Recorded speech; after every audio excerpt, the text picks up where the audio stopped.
નમસ્કાર દર્શક મિત્રો, આપ જોઈ રહ્યા છો મુંબઈ તરંગ ન્યૂઝ। હું છું એન્કર અર્પિતા પટેલ। હવે જોઈએ અગત્યના સમાચાર।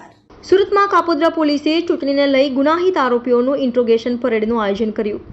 સુરતમાં આગામી લોકસભા ચૂંટણી અનુલક્ષીને કાપોદ્રા પોલીસ દ્વારા કાયદો અને વ્યવસ્થા જળવાઈ રહે તથા શાંતિપૂર્ણ ચૂંટણી યોજાય તે માટે ભૂતકાળમાં પકડાયેલા આરોપીઓનો ઇન્ટ્રોગેશન પરેડ રાખી સંવેદનશીલ વિસ્તારમાં કોમ્બિંગનું આયોજન કરી કાર્યવાહી કરવામાં આવી હતી, જેમાં પોલીસે અલગ અલગ 131 આરોપીઓની ઓળખ પરેડ કરવામાં આવી હતી। રિપોર્ટર વિજય મકવાણા, મુંબઈ તરંગ ન્યૂઝ, સુરત।